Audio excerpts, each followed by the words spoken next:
कहा गया है, मन एव मनुष्याणाम बंध मोक्षो कारणम, कि हमारा जो मन है, मनुष्य का मन बंधन का भी कारण है और मोक्ष का भी कारण है। 3 कारण बताए गए हैं, करु नहीं, कराऊ नहीं और अनुमोदु नहीं, और 3 ही योग कहे गए, मन से, वचन से और शरीर से या काया से। तो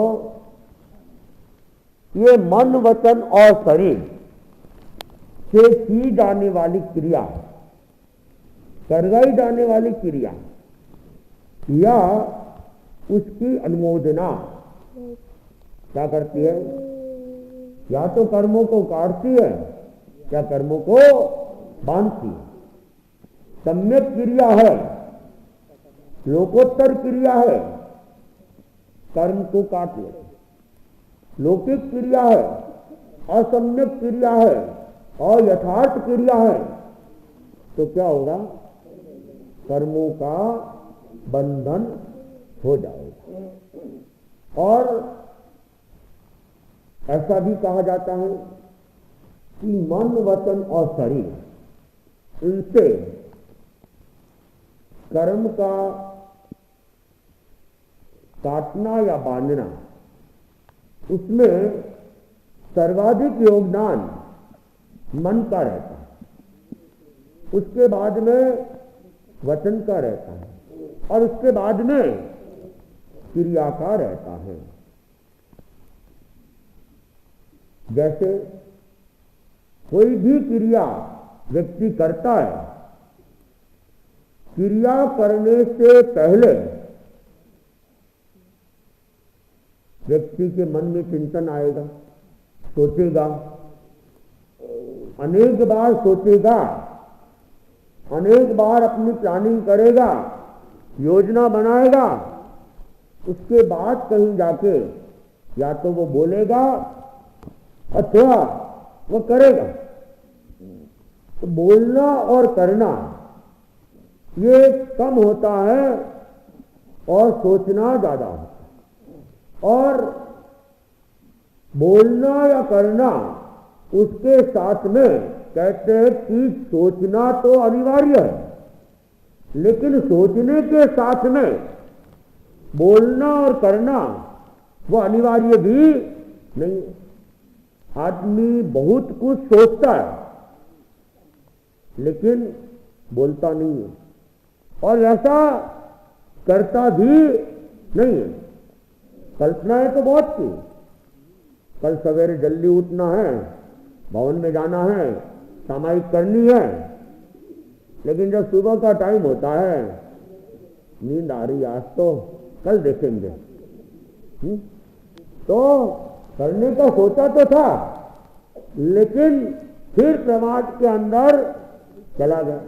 तो जो सोचा था सामायिक के बारे में वो तो अच्छी बात है, उसने भी कर्म निर्जा का कारण हुआ है, लेकिन क्रियान्विति वह नहीं हुई। तो मन के द्वारा जो सम्यक चिंतन हुआ है उससे कर्म कट गए, लेकिन क्रियान्विति से जो कटने चाहिए थे वह नहीं कटे। अनेक बार चातुर्मास लगता है तो भाई बहन जो तपस्या में रुचि रखते हैं कल्पनाएं करते, इस बार तो 28 करनी है, 15 करने हैं, मास खमन करना है, और कई दिन तक सोचते रहते ये करना है वो करना है, लेकिन अनुकूलता नहीं बैठती है या प्रयास भी करता है लेकिन हो नहीं पाती है।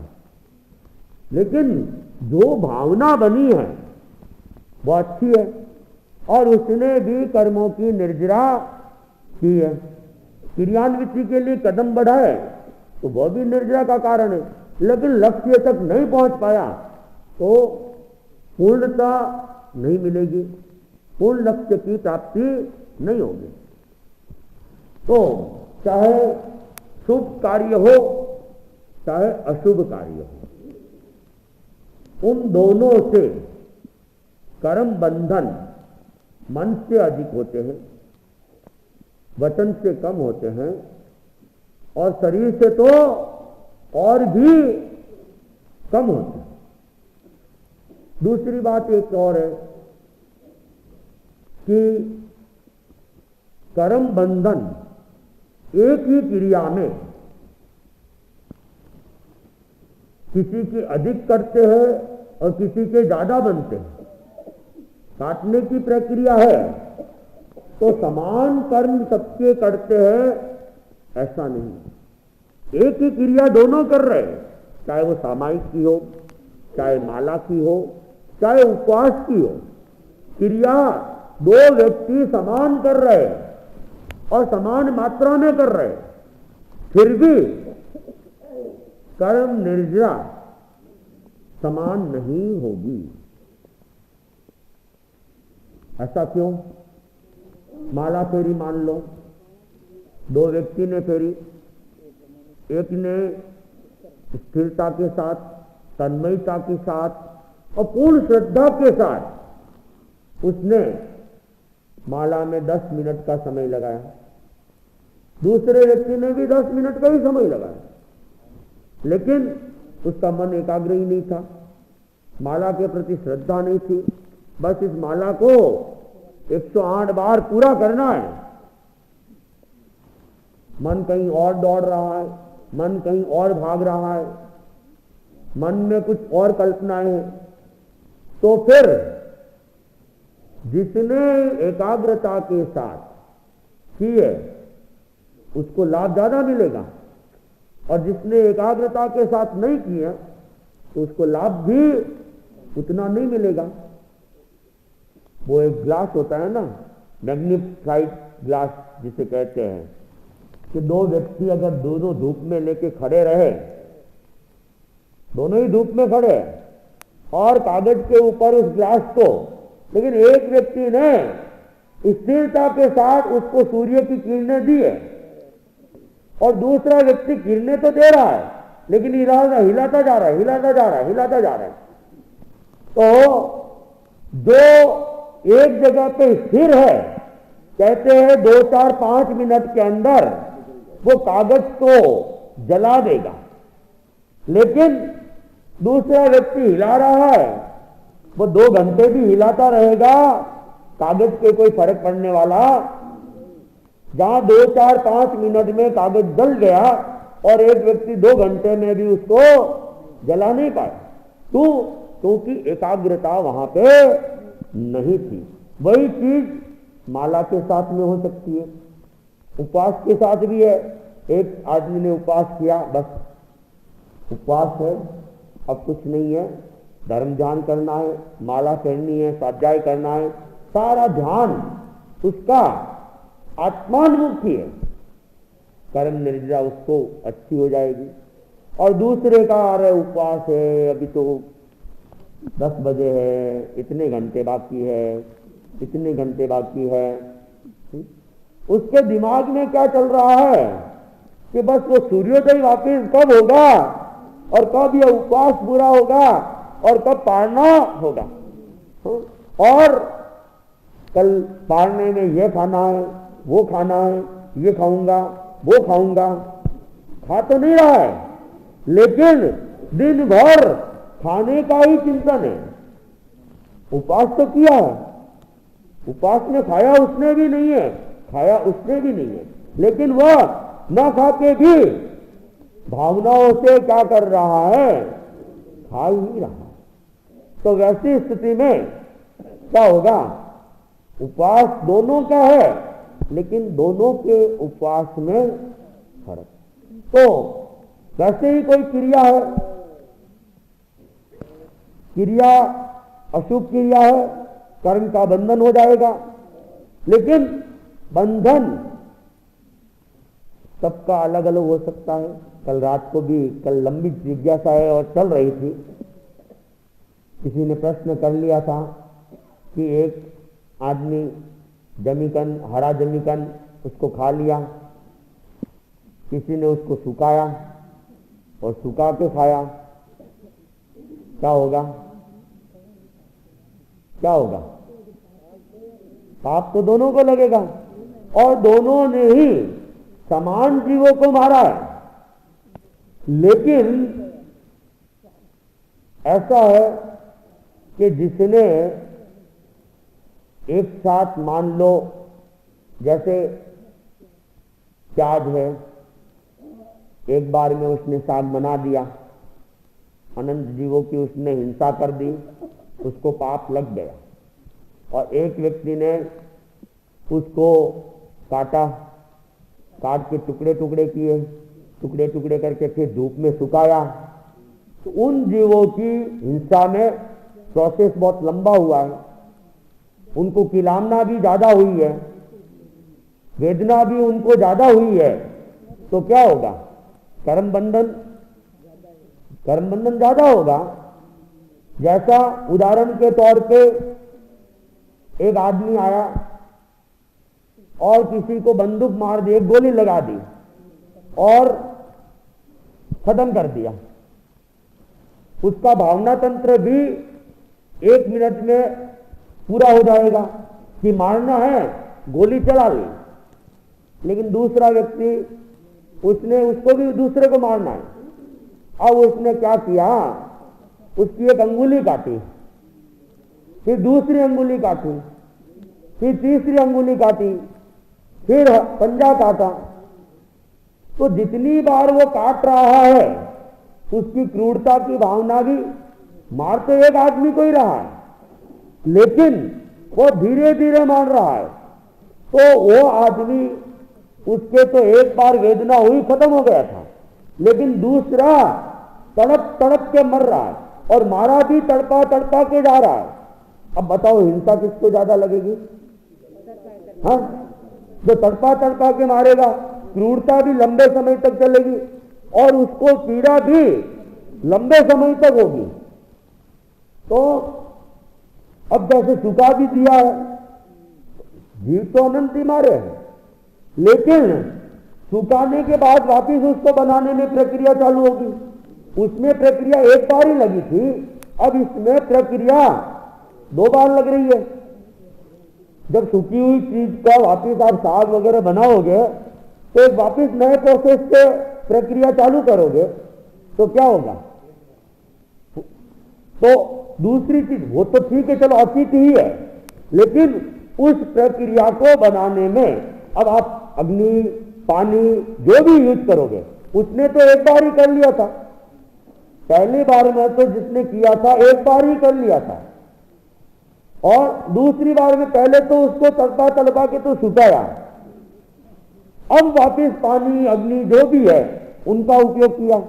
पहले बार ने अग्नि, पानी और उसको मारने की प्रक्रिया, तीनों एक साथ में चली गई। तो क्रिया के आधार पे कर्म का बंधन होगा कि क्रिया कैसे की जा रही है।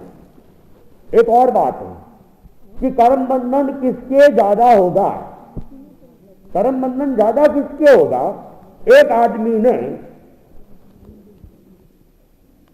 कच्चे पानी का उपयोग किया, कच्चे पानी का उपयोग किया, एक गिलास कच्चे पानी का उपयोग किया, पाप कर्म का बंधन होगा।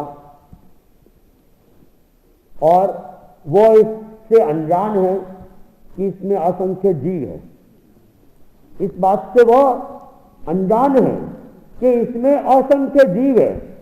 उसको तो प्यास लगी, उसने पानी पी लिया, वो जीव जीव को कुछ मानता नहीं है। मानो चाहे नहीं मानो, पाप कर्म का बंध तो होगा ही होगा। दूसरी बात, दूसरे व्यक्ति जानता है इसके अंदर असंख्य जीव है, लेकिन प्यास लगी है, पानी तो पीना पड़ेगा, उसने भी पानी पिया। वो जान के हिंसा कर रहा है, वो अज्ञान में कर रहा है। जीव दोनों ही समान मार रहे हैं, लेकिन जानते हुए जो मार रहा है उसको हिंसा ज्यादा लगेगी। तो वो तो अज्ञानता में कर रहा है, लेकिन ये ज्ञान के बावजूद कर रहा है। तीसरा व्यक्ति जिसके त्यागी है, जिसके क्या है कि कच्चा पानी पीने का त्याग है। अब जब कच्चे पानी के पीने का त्याग है, लेकिन अब प्यास लग गई है और उसने क्या किया, वो पानी पी लिया, उसको पाप उसको और ज्यादा लगेगा, क्योंकि तीनों ने ही पानी पिया है, लेकिन समान हिंसा भी समान कर रहे हैं, लेकिन भावना समान नहीं है। एक अज्ञानता में जी रहा है, उसको जीव मारने की हिंसा लगेगी। एक ज्ञान के बावजूद वो मार रहा है, वो असम्यक क्रिया कर रहा है, तो उसको हिंसा और ज्यादा कि जानते हुए हम अपराध कर रहे हैं। और तीसरा व्यक्ति उसको सर्वाधिक लगेगी। क्यों? क्योंकि उसके त्याग थे और फिर भी वह क्या है, उसका उपभोग कर रहा है। तो त्याग तोड़ने का भी, ज्ञान का भी और हिंसा का भी, तो तीनों एक ही क्रिया कर रहे हैं, लेकिन तीनों के कर्म बंधन वह क्या है, अलग अलग होने वाले हैं, एक जैसे नहीं होंगे तीनों के कर्म बंधन। क्योंकि भावनाओं में भी फर्क रहेगा। भावनाओं में भी फर्क कैसे रहेगा कि वो तो जानता ही नहीं है पाप लग रहा है या हो रहा है, दूसरा जानता तो है, उसके मन में भी है कि इसमें हिंसा है, पाप लगेगा, और तीसरा ये भी जानता कि मेरे त्याग भी है, लेकिन मैं तो नहीं रह पा रहा हूं। तो सर्वाधिक पाप कर्म का बंधन वहां पे हो जाएगा। अभी जैसे कुछ समय से सचित अचित का प्रकरण भी चल रहा है और एकासन की भी चर्चाएं चली, तो कई बहन कहते थे हमें तो पता ही नहीं था, हमें इसका पता ही नहीं था, हमारे तो त्याग भी थे, हम तो खा भी रहे हैं, त्याग है और खा रहे हैं, लेकिन अज्ञानता में खा रहे हैं तो अज्ञानता का भी पाप लगेगा। ज्ञान नहीं था इसलिए चलो अनजाने में ये भूल होगी, लेकिन ज्ञान है और उसके बाद भी हम अगर भूल कर रहे हैं तो फिर और ज्यादा पाप कर्म का बंद हो जाएगा, क्योंकि वो अबोध नहीं है, लेकिन जानबूझ के कर रहा है। जानबूझ के करने का मतलब मोह कर्म की प्रबलता है। त्याग कब आता है? त्याग की स्थिति कब घटित होती है? मोह कर्म का संयक्षम होगा, और कब? अप्रत्याचान का जब संयक्षम होगा तब वो प्रत्याचान की स्थिति के अंदर आएगा, और प्रत्याचान की स्थिति आने के बाद वो उस प्रत्याचान का पालन नहीं कर पा रहा है। इसका मतलब अप्रत्याख्यान का उदय भाव तीव्र हो गया, यानी मोह की प्रबलता बढ़ गई है कि वो अपने नियम पर अटल नहीं रह पा रहा, तब कर्म का बंधन भी ज्यादा हो जाएगा। और एक अनजान में है तो कर्म बंद होंगे तो सही, नहीं होंगे ऐसा नहीं है, अज्ञानता के कारण से कर्म का बंद होगा, लेकिन वो बंधन थोड़ा हल्का रहेगा। इसलिए भगवान क्रिया के ऊपर भगवान महावीर ने जितना बल नहीं दिया है उतना बल ज्ञान के ऊपर और यथार्थ जानकारी के ऊपर। अगर यथार्थ जानकारी नहीं है, सम्यक जानकारी नहीं है, तो फिर आपकी क्रिया भी परिपूर्ण परिणाम भी नहीं देंगी। इसलिए मोक्ष का जो कारण बताया है, सम्यक दर्शन, सम्यक ज्ञान, सम्यक चारित्र, हमारी श्रद्धा सही हो हमारा ज्ञान सही हो, हमारा आचरण सही हो, तीनों मिलेंगे तो ही मोक्ष की दिशा में आगे बढ़ पाएंगे। और तीनों नहीं मिलेंगे तो फिर मोक्ष मार्ग दूर ही रहने वाला है, वह नजदीक नहीं आ सकता है। तो यथार्थ जानकारी परमम नानम तोदय, भगवान महावीर का बार बार ये सामने आता है, परमम नानम तोदय। इसका मतलब पहले ज्ञान करो फिर आचरण की बात। दया या क्रिया या आचरण जो भी है वो 2 नंबर पर है। पहले नंबर पे ज्ञान को ठीक करो, पूरी जानकारी करे, हम किस चीज का त्याग कर रहे, कैसे कर रहे, उसकी पालना कैसे कर रहे। अगर इसका सम्यक बोध नहीं है तो फिर वो त्याग भी अधूरे है और उसका लाभ भी अधूरा है। इसलिए ज्ञान के ऊपर प्रवचन का क्रम इसीलिए चलता है कि कुछ न कुछ नई जानकारी मिलती रहे, ज्ञान बढ़ता रहे। और ज्ञान नहीं बढ़ेगा, अगर ज्ञान नहीं बढ़ेगा तो आचरण की दिशा में भी अग्रसर नहीं हो पाएंगे। तो स्वाध्याय का क्रम इसीलिए रखा जाता है कि बार बार पढ़ेंगे तो कुछ नई जानकारी मिलेगी और हमारा आचरण ठीक दिशा में अग्रसर हो पाएगा। तो ज्ञान ये जरूरी है सही क्रिया के लिए, और भावनाएं भी जरूरी है कि हमारी भावना कैसी है। अगर भावों में अहिंसा नहीं है, दया नहीं है, करुणा नहीं है, मैत्री नहीं है, तो फिर भी धर्म का स्पर्श नहीं है। केवल ऊपर की क्रिया से हम धर्म का स्पर्श नहीं कर सकते हैं। धर्म का स्पर्श कराने के लिए क्रिया की जितनी अपेक्षा नहीं है उतनी भीतर तक भावना का स्पर्श होना जरूरी है। और भावनाओं का जब स्पर्श हो जाता है, कहते हैं शीघ्रता के साथ में वह परिणाम भी लाता है। तो हम ये जो सूत्र है मन एवं मनुष्यानाम बंध और मोक्ष कारण, तो बंधन और मोक्ष का जो कारण है वो क्या है? हमारा मन है, हमारी भावना है। भावना हमारी आत्मा के साथ जुड़ी रहे, आत्मा को पाप कर्म से बचाने के लिए जुड़ी रहे। अगर ये आंतरिक होगी तब तो कहते हैं महान निर्जरा का कारण बन जाएगी। और आंतरिकता तक स्पर्श नहीं करेगा तो वह केवल अकाम निर्जरा जितना ही फल दे सकता है। ओम अर्हम। सचित अचित का प्रकरण तो वैसे मैं आज लाया भी नहीं हूं, पूरा हो गया था। गोचरी का कुछ प्रकरण है उसको चलाना था। उससे पहले एक तो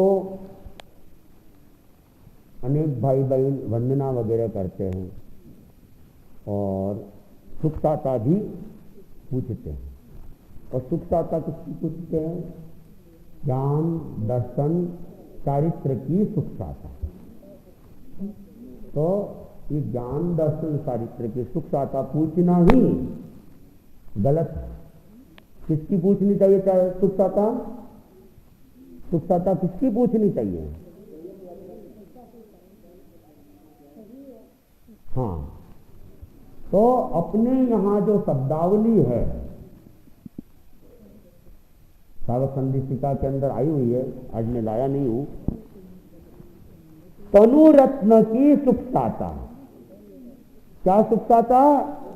तनु रत्न की सुखताता, ज्ञान दर्शन चारित्र की नहीं।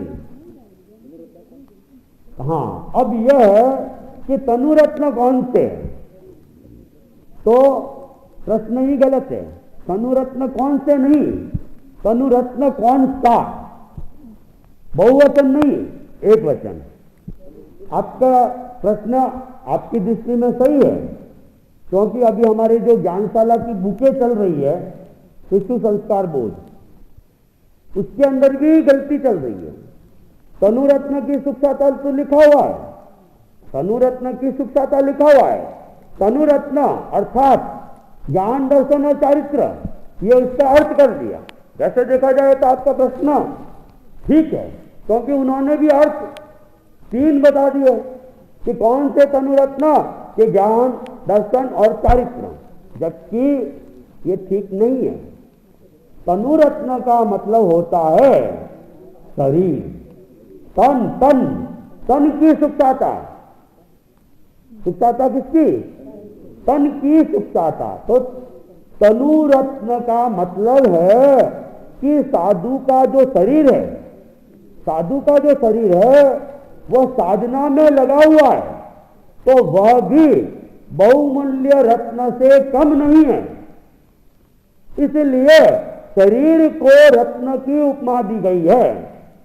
साधना में लगे हुए शरीर को रत्न की उपमा दी गई है और सुखताता पूछी जा रही है, तनुरत्न की सुखताता। अच्छा, दूसरी बात है कि इसमें भी हमारे कई जो होशियार नहीं कहते हैं, होशियार से भी जो आगे बढ़ जाते हैं, और मारवाड़ी भाषा में कहे तो डेढ़ होशियार, ऐसे कई व्यक्ति होते हैं जिनको खुद को जानकारी नहीं है, लेकिन अपने ज्ञान को बगाड़ते रहते हैं। अभी भी जब मेरी ये सची तची कि हमें तो ऐसा बताया जा रहा, हमें, अरे बताने वाला या तो ज्ञानी नहीं है और अपने मन से नई नई चीज पैदा करता है और नई नई चीज वो बता देता है।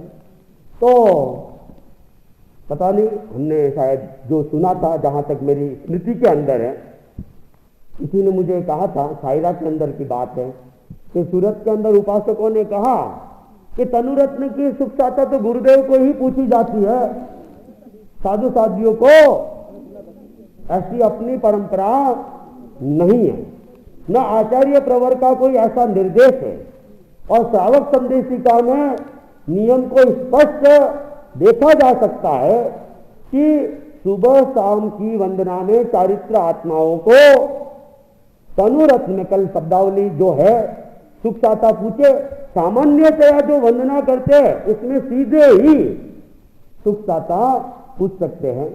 और साधु साधियों के लिए समय ज्यादा हो गया है, मैं कल इस बात को और व्यवस्थित भी किताब के साथ में और पूरी भी मैं इस बात को कल करने का भाव रखता हूँ, द्रव्य छत्रकाल भाव के अनुकूलता के आधार पर। आज का 1 दिवसीय त्याग